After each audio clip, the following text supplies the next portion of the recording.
बहुत से लोग कहते हैं कि आप डेली बेस पर वीडियोस नहीं डालते। ये सवाल पूछा जाता है मुझे अक्सर फेसबुक पर, लेकिन आप लोगों को पता होना चाहिए मैं डेली बेस पर वीडियोस डालता हूँ। अगर आपको वो नोटिफिकेशन नहीं मिलता तो इसका मतलब ये है कि आपने हमारे चैनल को अभी तक सब्सक्राइब किया ही नहीं है और ना ही नोटिफिकेशन की बेल के ऊपर क्लिक किया है, जिसकी वजह से आपको नोटिफिकेशन नहीं मिल पाता कि हमने वीडियो डाल दी है या नहीं। अगर आप ये वीडियो मोबाइल पर देख रहे हैं तो वीडियो के नीचे वाली साइड पर देखिए सब्सक्राइब का बटन लिखा होगा, सब्सक्राइब लाल रंग का लिखा होगा, उसके ऊपर क्लिक कर लीजिए अगर आप हमारे चैनल के सब्सक्राइबर नहीं हैं तो।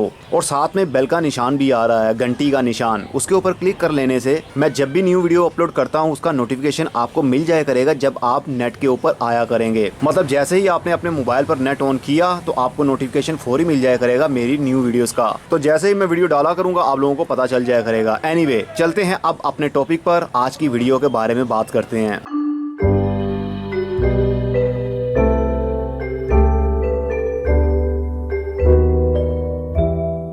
अस्सलाम वालेकुम मेरे दोस्तों, सज्जनों और बेलियों, मैं हूँ इज़हार अहमद और वेलकम करता हूँ आपको किचन गार्डनिंग चैनल पर। और उम्मीद भी रखता हूँ कि आप सब लोग खैरियत से होंगे, फिटफाट होंगे, अच्छे से कामों में खूब अच्छे से बिजी होंगे। आज मैं बात करने वाला हूँ एक बहुत ही खूबसूरत पौधे पर जो बिल्कुल ही लो मेंटेनेंस प्लांट है। सर्दी हो या गर्मी हो इसकी ग्रोथ थमती ही नहीं है और यकीन मानिए अगर इसको गमले के अंदर अच्छे तरीके से ग्रो किया हो तो बहुत ही खूबसूरती बढ़ाता है अपने घर की। मैं बात कर रहा हूँ गोल्डन बैम्बू की। ये गोल्डन बैम्बू है, मतलब पीले रंग के बांस।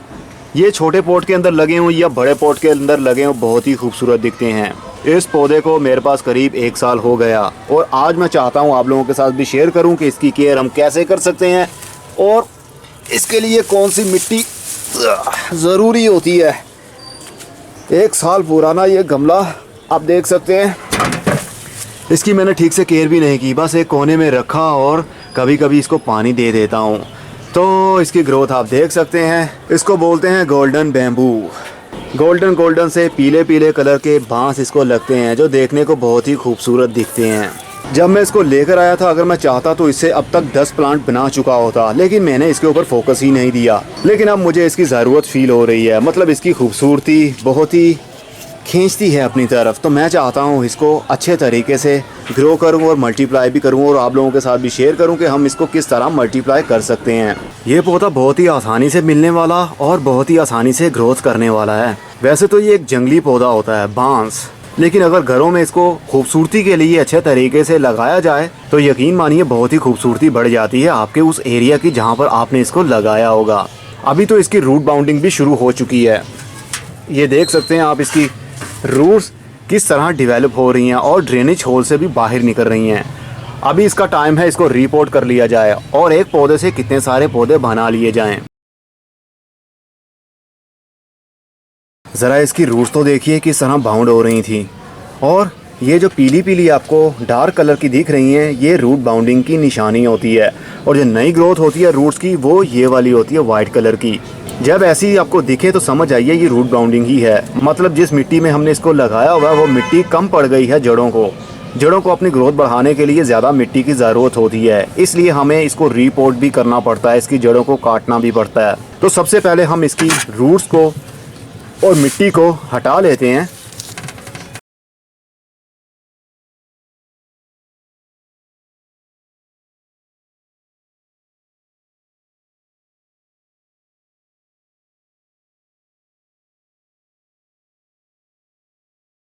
तो इसकी मिट्टी को मैंने हटा लिया पानी से, जड़ों को वॉश कर लिया है अच्छे तरीके से ताकि जड़ें हमारे सामने विजिबल हो जाएं और हमें पता चल पाए कि हम क्या कर रहे हैं। बैम्बू प्लांट इतना हार्डी होता है कि कोई भी सीज़न की रिक्वायरमेंट नहीं होती इसके लिए, सर्दी हो गर्मी हो इसकी ग्रोथ नहीं थमती। तो जब मैं लेकर आया था तो ये 2 वाली ब्रांचेज़ ही थी इसकी और ये बाद में निकली और ये भी बाद में निकली, मतलब 2 पौधों से 4 पौधे हमारे पास बन गए। अब इनको सेपरेट करने का बहुत आसान तरीका होता है, जिस तरह मैंने वॉश किया आप भी वॉश कर लीजिए। और उसके बाद ये जो एरिया आपको दिख रहा है इसको बोलते हैं राइजोन। राइजोन एक नाम ही अजीब सा है, मुझे लगता है इसके अंदर कोई जादुई ताकत होगी। ज़रा सोचिए, फील कीजिए, राइजोन पढ़ने में भी अजीब लगता है और सुनने में भी, ऐसा मुझे लगता है। अब आपको कैसा लगता है ये मैं नहीं जानता, लेकिन इसकी ज़रा शेप देखिए। इस एरिया को बोलते हैं राइजोन। राइजोन एक ब्रांच होती है जो ज़मीन के अंदर ही लंबी सी ग्रोथ करती रहती है और उसकी जगह जगह से शूटिंग्स निकलती हैं, मतलब ब्रांचेस बनना शुरू हो जाती हैं। मेरे पास जो गमला था वो छोटे साइज़ का था और गोल शेप में था। अगर जगह लंबाई में ज़्यादा हो, मतलब गमला जिसमें हमने लगाया है वो चौड़ा हो या ज़मीन के अंदर लगाया हो, तो राइजोन ज़मीन के अंदर फैल जाती हैं और जगह जगह से नई नई शूटिंग्स निकलना शुरू हो जाती हैं, मतलब बांस ही बांस बनना शुरू हो जाते हैं। तो राइजोन से हम इनको अलग करेंगे। हर राइजोन का एक पार्ट हम काट लेंगे।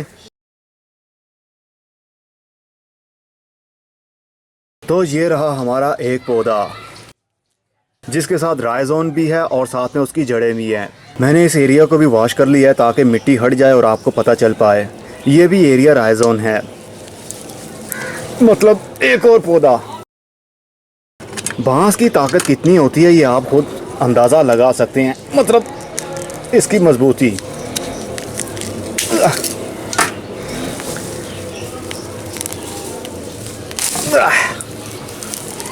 ये देखिए हमारा दूसरा प्लांट जिसके साथ जड़ें भी हैं, और अब इन दो की बारी है। इनके साथ भी राइजोन होगा, इसको भी वॉश करना पड़ेगा। तो वॉश करने के बाद ये भी हमारे सामने विजिबल हो रहा है। नर्सरी वालों ने इसको चिकनी मिट्टी के अंदर ग्रो किया हुआ था, क्योंकि ये चिकनी मिट्टी के अंदर भी खूब अच्छे से ग्रोथ कर लेता है। चिकनी मिट्टी को रिमूव करना बहुत ही मुश्किल होता है क्योंकि वो बहुत सख्त बन जाती है। तो अब इसको भी हम सेंटर से काट लेते हैं। बहुत ही मजबूत है।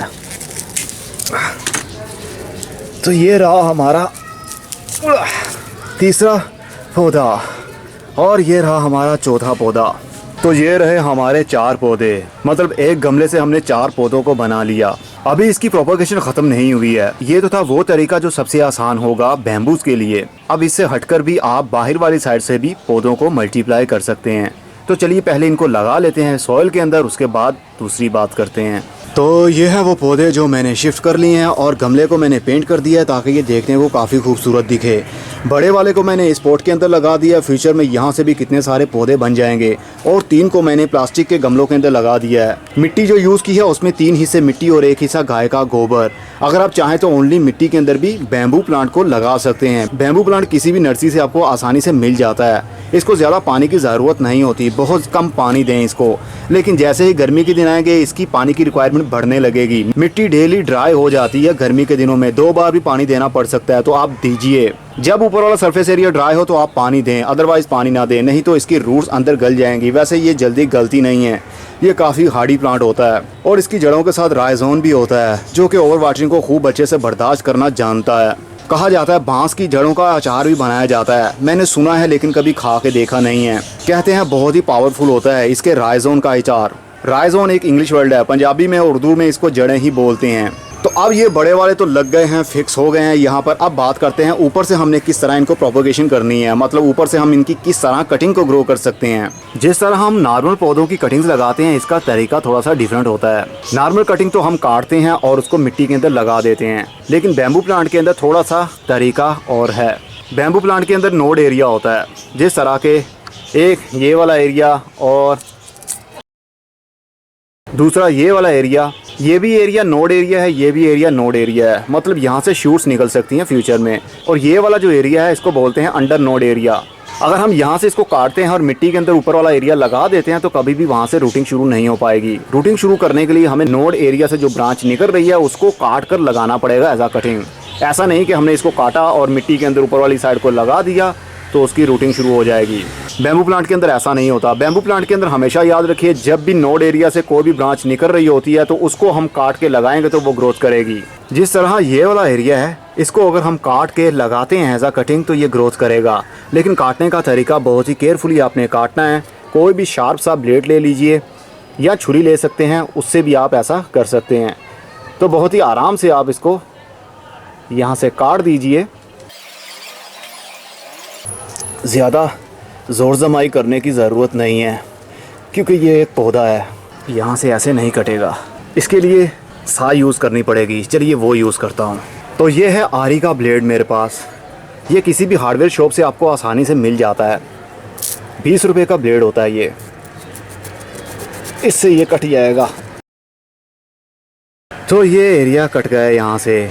अब ये जो एरिया हमारे पास आया है इसको हम लगाएंगे एज आ कटिंग, और यहाँ से फ्यूचर में और भी ब्रांचेस निकल सकती हैं। इस ब्रांच के साथ अभी कोई भी रूट नहीं है, इसलिए हमें ऐसे मीडियम में लगाना पड़ेगा, मतलब ऐसी मिट्टी में, ऐसे सॉइल में लगाना पड़ेगा जो बहुत ही सॉफ्ट हो, जिस तरह कोकोपीट होती है। ओनली कोकोपीट के अंदर इसकी कटिंग को लगाएं तो जल्दी रूटिंग इसकी शुरू हो जाएगी, लेकिन ओवर वाटरिंग नहीं करनी कोकोपीट के अंदर, क्योंकि कोकोपीट काफ़ी देर तक वाटर को होल्ड रख सकता है अपने अंदर। इसलिए सिर्फ कटिंग को लीजिए और बहुत आराम से 3 से 4 इंच मिट्टी के अंदर दबा दें और ऊपर से इसको थोड़ा सा पुश कर दें ताकि ये रॉकिंग ना करे। तो अब ये कटिंग लग चुकी है हमारे पास, लेकिन ऊपर से जो पत्ते निकल रहे हैं इसको काटना पड़ेगा, मतलब ऊपर से ब्रांच को काटना पड़ेगा। अगर हम ब्रांच को नहीं काटते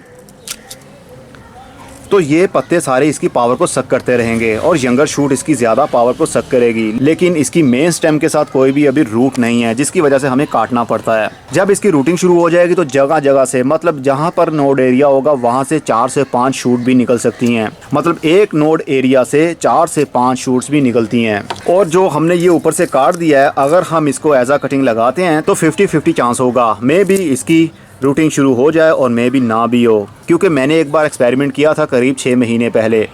इसी तरह मैंने जंगल शूट काटी और उसको मिट्टी के अंदर लगा दिया, लेकिन उसकी रूटिंग शुरू नहीं हो पाई थी, ये पूरी ड्राई हो गई थी। इसलिए इसकी कटिंग लगाने का, मतलब कलम लगाने का तरीका थोड़ा सा और होता है, जो मैंने आपके साथ शेयर किया।